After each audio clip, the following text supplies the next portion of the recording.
واعظ کمال ترک سے ملتی ہے یہاں مراد، دنیا جو چھوڑ دی ہے تو عقبہ بھی چھوڑ دے۔ بسم اللہ الرحمن الرحیم۔ ناظرین، دیا ٹی وی کی طرف سے میں ہوں ڈاکٹر انعام، اور آج کا جو ہمارا پروگرام ہے وہ رمضان المبارک کے حوالے سے ہے۔ تو میرے ساتھ ایک بارسلونا کی بڑی خوبصورت اور مذہبی شخصیت بیٹھی ہوئی ہیں جن سے میں آپ کا تعارف کرواتا ہوں۔ ہمارے ساتھ تشریف رکھتے ہیں جناب محمد فاروق شائق سانگو صاحب۔ کیسے؟ Welcome. Thank you very much, شکریہ، جزاک اللہ۔ تو فاروق صاحب یہاں پہ بچوں کو کلام پاک پڑھاتے ہیں، اس کے علاوہ مذہب کے ساتھ ان کا بہت زیادہ لگاؤ ہے، لکھنے لکھانے کے بہت زیادہ شوقین ہیں اور رائٹر ہیں اور پوئٹری بھی کرتے ہیں۔ تو آج کا جو ہمارا پروگرام ہے وہ ہے رمضان المبارک کے حوالے سے، اور رمضان المبارک میں خصوصاً جو سیرت النبی حضرت محمد مصطفیٰ صلی اللہ علیہ وسلم کے حوالے سے ہے، تو ہم ان سے بات کریں گے۔ تو سلسلہ گفتگو ہم شروع کرتے ہیں۔ تو سانگو صاحب یہ فرمائیے گا کہ رمضان المبارک کے زمانے میں حضرت محمد مصطفیٰ صلی اللہ علیہ وسلم کا جو اسوہ حسنہ ہوتا تھا وہ کس طرح کا ہوتا تھا اور ان کی زندگی کس طرح ہوتی تھی؟ جی، اعوذ باللہ من الشیطان الرجیم، بسم اللہ الرحمن الرحیم۔ رمضان المبارک ایک بہت ہی بابرکت اور اللہ کی طرف سے ایک انعام یافتہ مہینہ ہے ہمارے لیے۔ بیسیکلی رمضان المبارک صوم کے لفظ سے نکلا ہے۔ صوم کا مطلب ہوتا ہے کسی چیز سے رک جانا، اس کو چھوڑ دینا، لیکن شرعی لحاظ سے ہم جو اللہ تعالیٰ نے محمد صلی اللہ علیہ وسلم نے ہمیں تعلیم دی ہے اس کے مطابق جو روزہ ہے بیسیکلی طلوع فجر سے لے کے غروب آفتاب تک کھانے پینے کے عمل سے اور عمل ترویج سے خود کو روکنا، اس کو ہم روزہ کہتے ہیں۔ اب رمضان المبارک میں روزہ صرف کھانے پینے کو چھوڑ دینے کا نام نہیں ہے۔ نبی پاک صلی اللہ علیہ وسلم نے بہت سی تعلیم دی ہے ہمیں کہ روزے میں ہر چیز کا روزہ رکھنا ضروری ہے۔ مطلب روزہ رکھ لیں، ہم نماز نہ پڑھیں اس روزے کا، وہ بھوکا پیاسا رہنے کا ہمیں کوئی فائدہ نہیں ہے۔ نبی پاک صلی اللہ علیہ وسلم نے ارشاد فرمایا تھا کہ رمضان المبارک جب آتا ہے تو آپ کے جو پچھلے کچھ گناہ ہیں وہ اس مہینے میں آپ اللہ تعالیٰ سے بخشوا سکتے ہیں۔ یہ اللہ تعالیٰ کا مہینہ ہے، اس میں رب العالمین خود فرماتے ہیں کہ یہ میرا مہینہ ہے، اس کا اجر بھی میں دوں گا۔ یعنی جس طرح ایک مزدور مزدوری کرتا ہے اس کی اجرت اس کا مالک دیتا ہے، اسی طرح روزہ کا اجر بھی ہمیں ہمارے رب العالمین نے ہی عطا کرنا ہے، اس میں کسی کا بھی کوئی لین دین نہیں ہے۔ اب نبی پاک صلی اللہ علیہ وسلم کا جو سیرت تھی وہ ہر وقت، ان کی سیرت تو ماشاءاللہ رمضان کے علاوہ بھی اسی طرح تھی، کوئی شک والی گنجائش نہیں ہے۔ نبی پاک صلی اللہ علیہ وسلم رمضان میں بھی اسی طرح اور عام دنوں میں بھی اسی طرح۔ روزہ بیسیکلی ہمیں نبی پاک صلی اللہ علیہ وسلم نے ارشاد فرمایا تھا کہ روزہ جو ہے وہ انسان کو صبر، برداشت اور تحمل کا سبق دیتا ہے۔ یہ ہمارا ایک کہہ لیں ایک پریکٹیکل مہینہ ہوتا ہے کہ ہم نے سال بھر اگر کوئی بندہ کسی کام کو نہ کر پائے تو اس مہینے میں وہ اپنی پریکٹس کر کے آہستہ آہستہ عبادت اور اپنے عمل کی طرف آ سکتا ہے۔ ماشاءاللہ۔ یہاں پہ میں ایک سوال آپ سے پوچھنا چاہتا ہوں کہ حضرت محمد مصطفیٰ صلی اللہ علیہ وسلم کی جو پوری زندگی ہے اور جو ان کا عمل ہے وہ ہمارے لیے انسپریشن ہے۔ جی بالکل، جو عمل حضور پاک نے کیے وہ ہم کریں تو وہ سنت ہے۔ جی۔ اب رمضان کے حوالے سے جب ہم کوئی بھی ہم چھوٹا سا بھی اچھا کام کرتے ہیں تو اس کی نیکی کا ہمیں ملٹی پلائی ہو جاتی ہے۔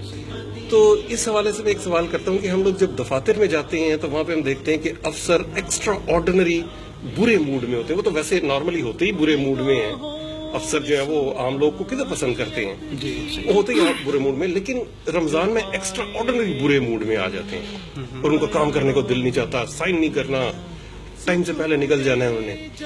اور پھر دوسری چیز یہ کہ روڈ ریج ہم لوگ دیکھتے ہیں کہ رمضان کے زمانے میں اگر آپ کار پہ جا رہے ہوں مثلا لاہور، کراچی، پشاور، فیصلہ کسی بھی شہر میں، تو لوگ بہت زیادہ غصے میں بھنائے ہوئے نظر آتے ہیں. تو اس سلسلے میں آپ کیا کہنا چاہیں گے ہماری عوام سے, ہمارے ناظرین سے, کہ اس میں ہمیں کیا کرنا چاہیے؟ دیکھیں بیسیکلی روزہ جو ہمیں صبر, برداشت اور تحمل کا سبق دیتا ہے, تو اسی لحاظ سے اگر جب ہم آفیسز میں جاتے ہیں, پہلے بات تو ہم اگر جیسے آپ نے کہا ابھی کہ ہم اپنے وقت سے پہلے چلے جاتے ہیں, یہ بھی ایک مالک سے بے ایمانی ہے. جب تک آپ خود مالک آپ کو نہ کہے کہ آپ چلے جائیں تو جائیں. روزے کی ایک شک یہاں سے بھی آپ توڑ رہے ہیں کہ روزہ بھی رکھ رہے ہیں. سرکاری افسر اصل میں جو سرکاری افسروں کے مالک ہیں وہ تو ہم ہیں نا, کیونکہ ہم ٹیکس پے کرتے ہیں. تو وہ تو دیکھیں ہم ایک چیز ہے, میں آپ کو بتاتا ہوں, آپ سے مثال کے طور پہ میں آپ کے پاس ایک جاب کرتا ہوں, میری ٹائمنگ ہے 9 سے 10, ٹھیک ہے. اب آپ مجھ پہ ہیں یا نہیں, میں 9 سے 10 کے ٹائم کی سیلری لیتا ہوں, ٹھیک ہے. اب مجھ پہ ہے کہ میں اس میں سے کتنی بے ایمانی کرتا ہوں, میں اس میں سے کتنی ایمانداری سے کام کرتا ہوں. اب جہاں تک بات آپ نے کی روزہ میں کوئی شک نہیں کہ ہم بہت جلدی ہائپر ہو جاتے ہیں, مطلب غصے میں آ جاتے ہیں, لیکن روزہ اصل میں ہمیں سبق ہی یہ دے رہا ہے کہ ہم نے صبر, برداشت اور تحمل سے بات کرنی. حضور نبی کریم رحمۃ اللہ صلی اللہ علیہ وسلم کی سیرت ہمارے سامنے ہے. آپ کو ایک واقعہ یاد ہوگا, ہم بچپن میں پڑھتے آ رہے ہیں کہ جب نبی پاک صلی اللہ علیہ وسلم ایک گلی سے گزرتے تھے, ایک بڑھیا ان کے سر پہ کوڑا پھینکتی تھی اور ڈیلی بیسس پہ پھینکتی تھی. کبھی بھی سرکار صلی اللہ تعالی علیہ وسلم نے ان کو کچھ نہیں کہا, حالانکہ صحابہ کرام رضوان اللہ اجمعین غصے میں آتے تھے کہ یہ کیا کر رہی ہے بڑھیا, لیکن سرکار صلی اللہ علیہ وسلم ان کو منع فرماتے. یہ ایک صبر کی انتہا ہے. ایک دن وہ کوڑا نہ پھینک سکی تو سرکار صلی اللہ علیہ وسلم پریشان ہوئے کہ آج مائی صاحبہ کو یا اس بڑھیا صاحبہ کو کیا ہوا. اب سرکار صلی اللہ علیہ وسلم آ گئے تو وہ بیمار تھی, انہوں نے تیمارداری کی, انہوں نے ان کو پانی دیا, جو چیز کی ضرورت تھی ان کو عطا کیا. تو اب وہ بڑھیا ان سے انسپائر ہوئی, اسلام میں داخل ہوئی. یعنی اسلام میں داخل ہونے کا مطلب یہ ہے کہ وہ مسلمان نہیں تھی, وہ جی غیر مسلم تھی. وہ مطلب اتنی نبی پاک صلی اللہ علیہ وسلم سے ان کو مطلب کہہ لیں نفرت تھی, کہتے تھے کہ یہ ایک کون ہے جو ہمارے مذہب کو تبدیل کر رہا ہے, یعنی کفر کو تبدیل کر رہا ہے. تو وہ غصے میں ان پہ کوڑا پھینک دیتی تھی, ٹھیک ہے. اب وہ صبر ہے. اسی طرح ہمیں بھی ان کی, جب ہم کہتے ہیں کہ ہم جو بحیثیت مسلمان سرکار صلی اللہ علیہ وسلم کی سنت پر عمل کرنا ہمارا فرض ہے, جیسا بھی ہے ہمارا فرض ہے. ہم مسلمان ہی تب ہیں جب ان کی سنت پہ عمل کریں گے. اب جب سنت پہ عمل کریں گے تو صبر بھی ان کی سنت ہے. صرف ایک چیز داڑھی رکھ لینا ان کی سنت نہیں ہے, نماز پڑھ لینا ان کی سنت نہیں ہے. بڑی بڑی چیزوں کو تو ہم سنت سمجھ لیتے ہیں, جو چھوٹی چھوٹی چیزیں ہیں, صبر ہو گیا, برداشت ہو گیا, تحمل ہو گیا, گفتگو کا لہجہ ہو گیا, کسی بڑے سے کیسے بات کرنی, کسی چھوٹے سے کیسے بات کرنی, یہ سرکار صلی اللہ علیہ وسلم کی سنت ہمیں بتاتی ہے کہ ہم نے کسی کے ساتھ کس طرح گفتگو کرنی ہے. اب وہی سے صبر دیتا ہے. اگر ہم روزہ رکھ کے دفتر میں جاتے ہیں, آپ کو کسی وجہ سے غصہ آ رہا ہے تو آپ اس کو برداشت کریں. روزہ سے یہی سکھاتا ہے ہمیں کہ برداشت کرو. انسان ہے, غلطی کسی وقت بھی ہو سکتی ہے, کسی سے بھی ہو سکتی ہے, مجھ سے ہو سکتی ہے, آپ سے ہو سکتی ہے, لیکن یہ ہے کہ الحمدللہ اس میں آپ کو تھوڑا سا صبر اور اسی چیزوں کا اجر ملے گا. کھانے پینے سے رکنے کا اجر تو ہے ہی, لیکن اس میں ساتھ جو دوسری چیزیں کرتے ہیں ان کا بھی ہر ایک چیز کا الگ الگ سے آپ کو اجر ملتا جائے گا. ماشاءاللہ. اچھا, یہاں پر میں ایک سوال آپ سے کرنا چاہوں گا کہ یہ بھی اسوہ حسنہ کے حوالے سے ہے کہ کلام پاک کے اندر بہت جگہوں کے اوپر آتا ہے وَأَقِیمُوا الصَّلَاةَ, یعنی نماز قائم کی جائے. تو اسوہ حسنہ سے آپ کوئی مثال دے سکتے ہیں کہ نماز کا قیام کیا ہوتا ہے, نماز قائم کیسے ہوتی ہے؟ دیکھیں, نماز کا قائم کرنا یہ ہے کہ آپ باطنی اور ظاہری طور پہ مکمل توجہ کے ساتھ اپنے اللہ کے بارگاہ میں کھڑے ہوں. اور دیکھیں اللہ تعالیٰ فرماتا ہے کہ آپ جب آپ کو لگے کہ آپ مجھ سے باتیں کریں, تو اس پہ ایک حدیث بھی ہے, حضور صلی اللہ علیہ وسلم نے فرمایا تھا کہ جب آپ کا دل کرے کہ میں اللہ سے بات کروں تو آپ نماز قائم کریں. اب نماز قائم کرنے کا مطلب یہ ہے کہ ہم نے اللہ سے باتیں کرنی ہیں. اب باتیں کرنے کے لیے میں آپ سے بات کروں, میری توجہ کہیں اور ہو تو نہ میں آپ کو سمجھا پاؤں گا, نہ آپ میری سمجھ پائیں گے. ایسے ہی ہے. پھر آپ مجھ پہ آپ کہیں یار یہ بندہ کیسا ہے جس کی توجہ ہی نہیں مجھ پہ. تو اللہ تعالیٰ کی طرف جب آپ رجوع کریں, نماز پڑھنا اور قائم کرنا میں فرق ہے.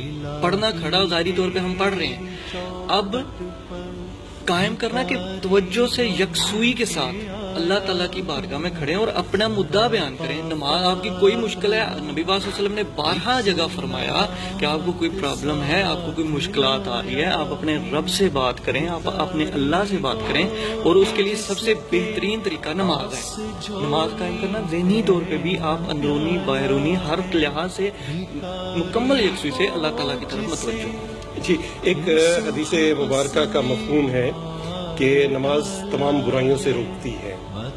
تو کیا ہم یہ بھی لے سکتے ہیں کہ جب ہم اللہ کی بارگاہ میں جاتے ہیں تو ہمیں یہ احساس ہوتا ہے کہ اللہ پاک ہمیں دیکھ رہے ہیں؟ ویسے تو اللہ پاک ہر جگہ ہیں, ہر جگہ ہمیں دیکھ رہے ہیں, ہماری ہر ایک چیز, یعنی کوئی بھی چیز چھپی ہوئی نہیں ہے, ہمارا باطن چھپا ہوا نہیں ہے. لیکن بعض دفعہ ہم کوشش ایسے انسان میں یہ ہوتا ہے کہ اللہ میاں کو بھی ہم دھوکہ دینے کی کوشش کرتے ہیں بعض اوقات. مثال میں یہ دوں گا کہ کہیں پر ہم نے جا کے تو زکوٰۃ دینی ہے یا غریب لوگوں کی ہم نے خدمت کرنی ہے, تو ہم کیا کرتے ہیں کہ آٹے کی تصویر ہے اور 6 بندے اس کو آٹے کو پکڑ کے کھڑے ہوئے ہیں. مقصد ان کا ہوتا ہے اپنا ظاہری نمائش. جی ٹھیک ہے نا, تو وہ میں اس کو یہ کنسیڈر کرتا ہوں, ہو سکتا ہے میں غلط بھی ہوں, لیکن میری ناقص رائے میں یہ ہے کہ یہ اللہ میاں کو دھوکہ دینے کی کوشش کر رہے ہیں کہ اللہ میاں میں بڑا پرہیزگار ہوں, میں بڑا. تو نماز کیا برائیوں سے واقعی روکتی ہے؟ جی بالکل. نماز اللہ تعالیٰ نے قرآن مجید میں ارشاد فرمایا ہے کہ نماز, بے شک نماز برائیوں سے روکتی ہے اور روکتی ہے. اگر آپ دیکھیں اللہ تعالیٰ قرآن مجید میں پھر ارشاد فرمایا کہ میں آپ کی شارک سے بھی قریب ہوں. اب ہر جگہ کی بات چھوڑ دیں, شارک ہمارے ساتھ ہے, ہم جدھر جائیں گے اللہ رب العالمین ہمارے ساتھ ہیں, وہ ہمیں ہر پل دیکھ رہے ہیں, اس کو نہ اونگ ہے نہ نیند ہے, قرآن مجید میں ارشاد باری ہے. ٹھیک ہے, اب وہ دیکھ رہے ہیں. اگر ہم بحیثیت مسلمان, جب ہمیں پتہ ہے کہ ہم ایک کام کریں گے تو ہمیں اللہ دیکھ رہا ہے, اس میں پھر میں یہاں پہ تھوڑی سی بیچ میں اور ایک جگہ جاتا ہوں, سورہ یوسف لے لے, جب زلیخا اور اللہ تعالیٰ نے قرآن میں بیان کیا ہے واقعہ, جب زلیخا اور یوسف علیہ السلام 7 دروازوں میں بھی چھپے تھے, پھر بھی یوسف علیہ السلام اللہ سے ہی ڈر رہے تھے اور اللہ سے ہی ہم کلام تھے کہ اللہ رب العالمین مجھے بچا, بے شک تو ہی سب کچھ کرنے والا ہے, تو رحیم ہے, تو کریم ہے. اب ہم جب اس پہ آئیں گے, پھر اسی بات جو آپ نے کی کہ تصویر بنا رہے ہیں, ایک آٹے کی بوری ہے, 6 بندے ہیں, تو سرکار صلی اللہ علیہ وسلم نے ارشاد فرمایا کہ جب آپ کسی کو دیں, آپ کے بائیں ہاتھ کو بھی پتہ نہ لگے. یہ آپ کے ذاتیات معاملات یعنی خاموشی کے ساتھ اللہ اور رب کے معاملات ہیں, اللہ اور رب کے معاملات. جب اللہ اور رب تعالیٰ کے معاملات بیچ میں, آپ کے اور اللہ تعالیٰ کے معاملات بیچ میں آ جائیں, تو پھر یہ بظاہری نمود و نمائش. یہ دیکھیں نا, ایک چیز اگر آپ دکھانے کے لیے کر رہے ہیں تو اس کا آپ کو کوئی اجر و ثواب نہیں ملے گا. بندے تو آپ کو اپریشیٹ کر دیں گے کہ جی ماشاءاللہ بہت یہ بانٹتا ہے, جی بہت یہ اتنا صدقہ خیرات کرتا ہے, اتنے پیسے بانٹتا ہے. اس بانٹنے کا کیا فائدہ ہے جس میں آپ نے ایک بندہ ایک چھپا ہوا ہے, غریب ہے, وہ ظاہری طور پہ سامنے نہیں آنا چاہتا کہ میں غریب ہوں, میری مطلب وہ کہہ لیں, آپ اس کو کہتے ہیں کہ بندہ ہیزیٹیٹ ہوتا ہے, بندے کی وہ نمود و نمائش ہو جاتی ہے کہ یہ بندہ بہت غریب ہے, لوگ اس پہ ترس کھانا شروع کر دیتے ہیں, حالانکہ وہ خود کو چھپاتا ہے. جب چلو وہ تو چھپا رہے ہیں, آپ کی نمود و نمائش وہ بھی منظر عام پہ آ گیا. وہ کبھی آپ نے اس کی آنکھوں میں وہ دیکھی آپ اس کی کتنی نمود و نمائش کر رہے ہیں, کبھی آپ اس کو کتنا ہرٹ کر رہے ہیں. آپ اس کو چھپے چھپائے دے دیں تاکہ لوگوں, اگر وہ نہیں مانگ رہا, اگر وہ کسی کے آگے ہاتھ نہیں پھیلاتا, تو پھر آپ اس کو کیوں ظاہر کر رہے ہیں کہ وہ پھیلائے, کیوں سے مجبور کر رہے ہیں کہ آپ وہ ہاتھ پھیلائے. جب سرکار صلی اللہ علیہ وسلم, ان کی یہ سنت ہے, ان کی سیرت ہے کہ ایک ہاتھ سے دیں تو آپ کے دوسرے ہاتھ کو بھی پتہ نہ چلے. تو جب ایک ہاتھ دینے سے دوسرے کو پتہ نہیں چلے گا, تو پھر ہم سر عام یہ تشہیر نمود و نمائش کیوں کرتے ہیں؟ وہاں پہ ہماری سنت, وہاں پہ ہماری سیرت نبی صلی اللہ علیہ وسلم کدھر جاتی ہے؟ ایک بات پہ سیرت نبی نہیں ہے, ایک بات پہ ہم ان کو فالو نہیں کرتے. زندگی کے ہر حصے سے ان کو فالو کرنا چاہیے.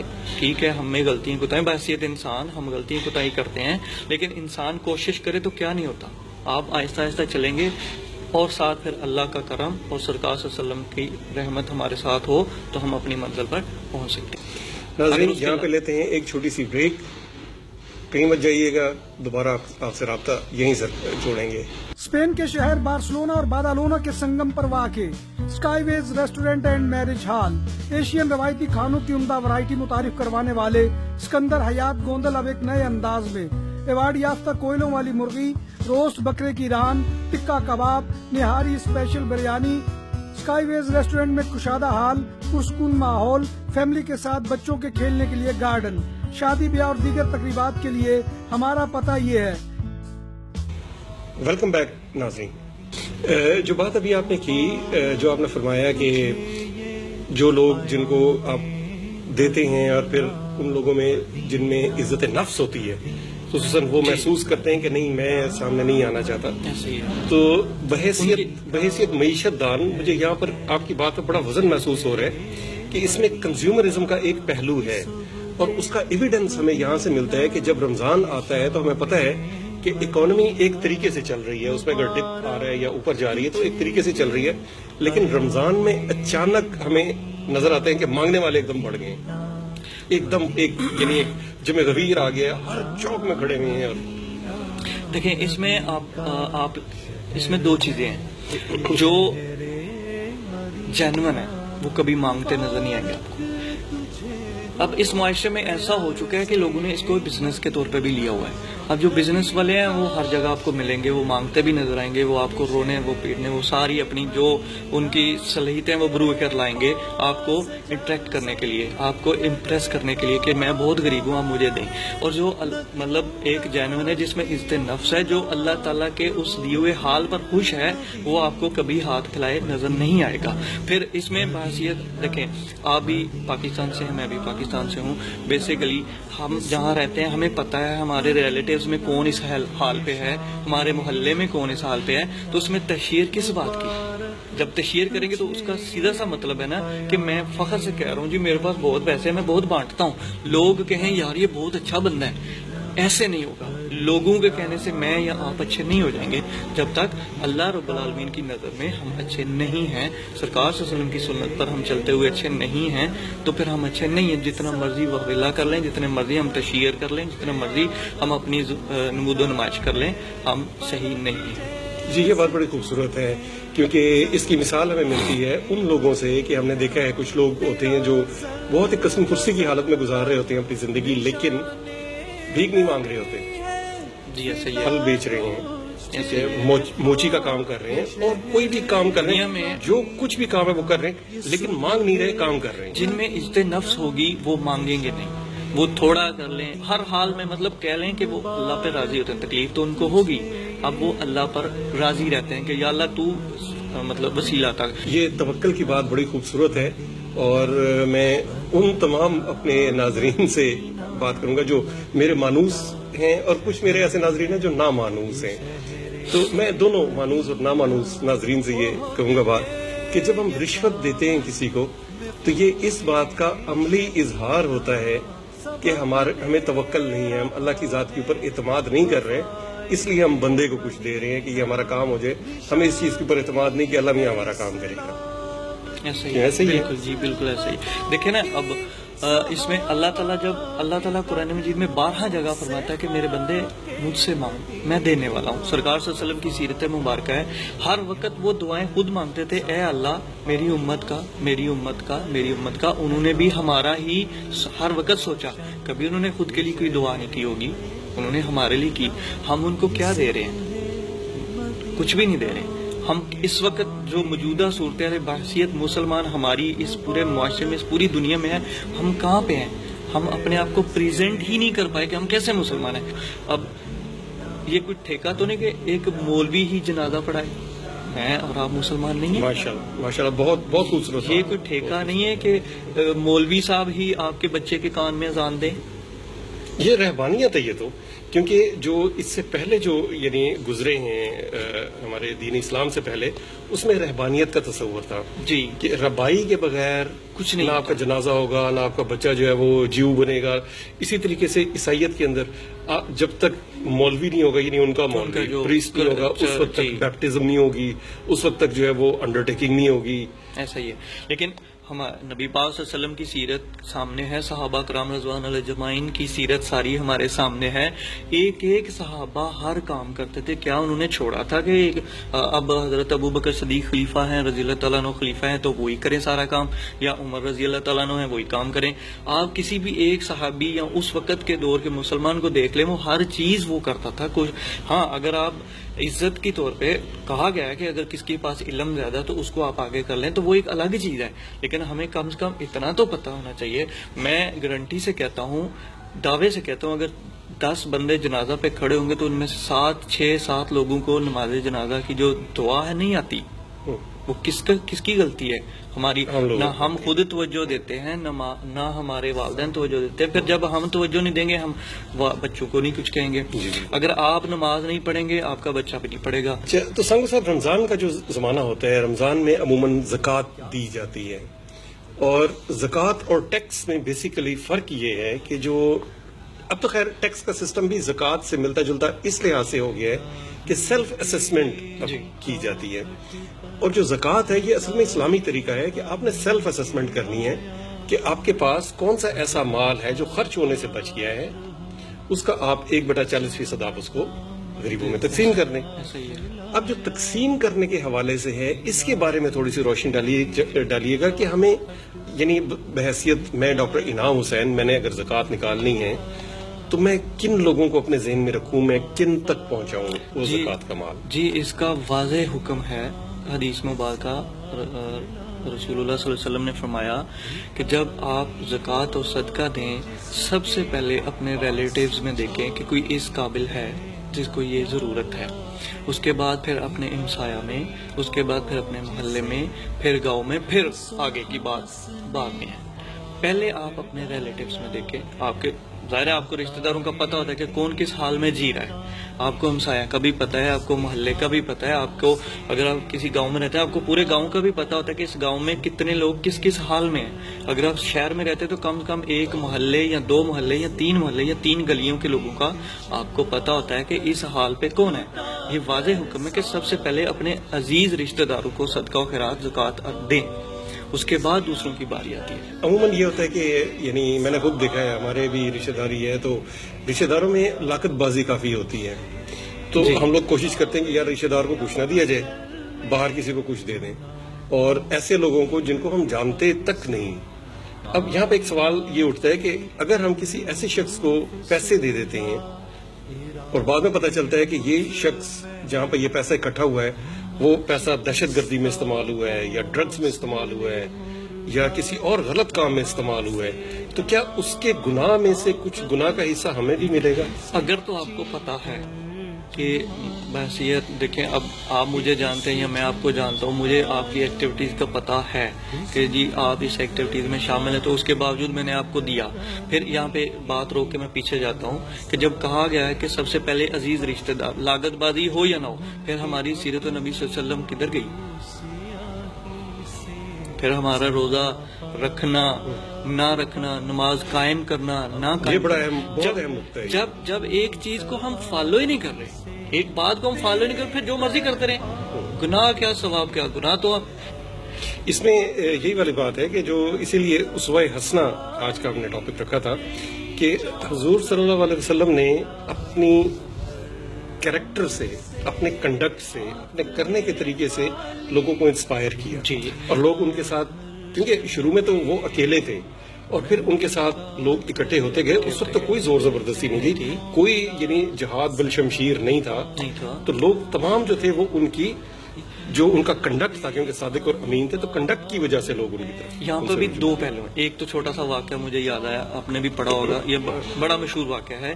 ایک بڑھیا گٹھڑی لے کے سر پہ سامان لے کے جا رہی تھی تو سرکار صلی اللہ علیہ وسلم ان کے ساتھ جاتے ہیں، اور ان کو بڑھیا کو نہیں پتا تھا کہ یہ سرکار صلی اللہ علیہ وسلم ہیں، تو وہ گالیاں برے الفاظ سے، اور ان کو بھی کہہ رہی کہ یہاں پہ ایک شخص ہے محمد صلی اللہ علیہ وسلم، اس سے بچ کے رہیے گا، وہ بڑا جادوگر ہے، وہ بڑا مطلب ایسے ہے، یہ ہے وہ ہے، اس سے بچ کے رہنا. اب وہ سرکار صلی اللہ علیہ وسلم نے پوچھا آپ کہاں جا رہی ہیں؟ انہوں نے کہا جی میں یہاں سے جا رہی ہوں کہ کہیں میں بھی اس کے جادو میں نہ آ جاؤں. تو سرکار صلی اللہ علیہ وسلم نے فرمایا یہ اپنا سامان مجھے دے دے، میں آپ کو تھوڑی دور تک چھوڑ کے آتا ہوں، یہ آپ کے وزن زیادہ ہے. تو انہوں نے اٹھایا، ان سے باتیں بھی کری، ان کی باتیں سنی بھی، کیا کیا نہیں کہا، جادوگر، آباء و اجداد کے مذہب کو پتہ نہیں کدھر لے کے جا رہا ہے، یہ جنون ہے، یہ پاگل ہے. اب وہ سن رہے ہیں اور ان کا وزن بھی اٹھایا ہوا ہے. جب پار گئے تو آپ صلی اللہ علیہ وسلم نے ان سے پوچھا کہ آپ جانتی ہیں، آپ نے محمد صلی اللہ علیہ وسلم کو دیکھا ہوا ہے؟ کہا نہیں. کہ جی میں محمد ہوں. بڑھیا نے وہیں پہ اسلام قبول کیا. ماشاءاللہ. اب اگر جیسے انہوں نے وہاں پہ گالیاں یا پاگل جنون کیا، تو کیا سرکار صلی اللہ علیہ وسلم مطلب ایک وہی کرتے تو کیا نہ ہوتا؟ ماشاءاللہ ماشاءاللہ، یہ بڑی خوبصورت بات ہے. اچھا، اب رحمت اللہ العالمین صلی اللہ علیہ وسلم صدقے جاؤں کی ذات سے، انہوں نے ہمارے سامنے بہت مثالیں قائم کی.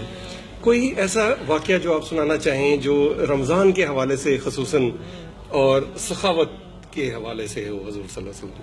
جی ان کی سخاوت ہر جگہ ہی مشہور ہے، رمضان ہو یا میں نہیں سمجھتا کہ انہوں نے باقی چھوڑ کے رمضان میں کوئی زیادہ سخاوت کی ہو. ان کی تو سخاوت کی انتہا ہے. 12 مہینے ایک ایک پل ہر وقت، اور وہ درس بھی دیتے. ہاں رمضان المبارک میں وہ یہ کہتے ہیں جیسے روزہ ایک آپ کے جسم کی زکوٰۃ ہے، روزہ آپ کے جسم کی زکوٰۃ ہے، جو آپ کو جو بھی آپ نے 11 مہینے کچھ کیا اپنے معدے سے اپنے جسم سے، دنیاوی طور پہ میں میڈیکلی طور پہ کہہ رہا ہوں، تو وہ اس کا ایک سسٹم کو صحیح کرتا ہے. اسی طرح دینی طور پہ بھی وہ آپ کو درس دے رہا ہے کہ رمضان المبارک میں آپ اپنے دوستوں کو، اپنے عزیز رشتہ داروں کو، اپنے ان کے جتنے سب کو ہے نوازیں. یہاں پہ ایک اور بھی حدیث مبارکہ ہے کہ فرمایا گیا ہے کہ رمضان المبارک میں اگر ایک خاوند اپنے بال بچوں میں وافر مقدار میں باصیت ثواب چیزیں لے کے آتا ہے، اس کا اجر ڈبل ہے نارمل دنوں میں. تو یہ سخاوت ہے. اسی طرح سرکار صلی اللہ علیہ وسلم درس فرماتے تھے اپنے صحابہ کرام سے، مسلمانوں سے، کہ ان دنوں میں جتنا ہو سکے ایک دوسرے کا خیال رکھیں، ایک دوسرے کا کریں. وہ نارمل تو ہر دن ہی، ہر پل ہی، 12 مہینے پورا سال، جب تک ان کی حیات رہی ہے، حیات طیبہ ہمارے سامنے ہے. آپ پڑھتے ہیں، میں بھی پڑھتا ہوں، ساروں کو پتا ہے، اس میں کوئی دو رائے نہیں ہے. لیکن رمضان المبارک میں ذرا تھوڑا زیادہ زور دیا گیا ہے کہ کیونکہ اس کے بعد ہمیں انعام ملتا ہے عید الفطر. اب جب آپ ایک بڑے اچھے خوبصورت بہترین کپڑے پہن کے نکلیں گے تو میں اس قابل نہیں، تو جب میں آپ کو دیکھوں گا تو ایک انسانی طور پہ ایک تھوڑی سی جیلسی فیل ہوگی، یا ایک وہ کہہ لیں آپ اس کو کہ مجھے ایک فیل ہوگا کہ یار میں اس قابل نہیں ہوں کہ میں یہ پہن سکوں. تو اسی سلسلے میں رسول اللہ صلی اللہ علیہ وسلم نے ہمیں تعلیم دی ہے کہ ان رمضان میں آپ زیادہ سخاوت کریں، جو اس قابل ہیں ان کو عطا کریں، آپ بھی ان کو شامل کریں. جس طرح زکوٰۃ، روزہ آپ سب اس میں، اسی طرح ان کو بھی اپنے ساتھ شامل کریں تاکہ وہ بھی آپ کے ساتھ خوشحال رہیں اور اس دن کو خوشی سے منائیں. ماشاءاللہ. سانگو صاحب، آپ کے ساتھ گفتگو کا بہت لطف آیا. اب میں آپ سے ایک درخواست کروں گا کہ آپ کیونکہ لکھتے بھی ہیں تو اس حوالے سے ہمیں اگر آپ کوئی چیز عنایت کریں اپنی لکھی ہوئی. ارشاد. میری گزارش یہ ہے کہ ہم اپنے بچوں کی طرف، دین کی طرف تھوڑی سی توجہ ضرور دیں. ان کو زیادہ نہیں تو کم سے کم بیسکس دینی تعلیم، ان کا اٹھنا بیٹھنا، ان کی بول چال، ان کے مذہب کی طرف رغبت تھوڑا سا دیں. کیونکہ جب سے یہ ماڈرنائزیشن شروع ہوئی ہے ہم اپنے بچوں کو مذہب سے دور کرتے جا رہے ہیں. تو شب برات والے دن میرے ذہن میں ایک چھوٹی سی بات ہے، جب میں دیکھتا ہوں، مشاہدہ بھی کرتا رہتا ہوں، تھوڑا سا ذہن میں آتا رہتا ہے. کچھ اشعار میں نے لکھے تھے، اس میں لکھا تھا السمیتو، اللہ سے میں کہہ رہا ہوں، گریہ وزاری میری داستان میں، السمیتو گریہ وزاری میری داستان میں، الغفور تو خطائیں بری میرے سما میں. واہ واہ. الغفور تو خطائیں بری میرے سما میں، مانگوں کیا میں تجھ سے اور کیسے مانگوں. واہ. مانگوں کیا میں تجھ سے اور کیسے مانگوں، لتھڑا ہوں جب دیکھا اپنے گریباں میں. واہ واہ. بہت خوب، بہت خوب. مقرر. مانگوں کیا میں تجھ سے اور کیسے مانگوں، لتھڑا ہوں جب دیکھا اپنے گریباں میں، گناہ سرزد کیا کیا نہیں ہوئے مجھ سے، گناہ سرزد کیا کیا نہیں ہوئے مجھ سے، معاملہ اب یہ تیرے میرے درمیان میں. واہ. بہت خوب. معاملہ اب یہ تیرے میرے درمیان میں. بارگاہ تیری میں کھڑے ہیں ہاتھ باندھے مگر، بارگاہ تیری میں کھڑے ہیں ہاتھ باندھے مگر، خیالات کے گھوڑے ہیں لشکر شیطان میں. واہ واہ. یعنی کھڑے تو ہم جائے نماز پہ ہیں لیکن ہمارا جو دماغ ہے نا وہ دنیا میں گھوم رہا ہے، خود ہمارے ساتھ ہوتا ہے.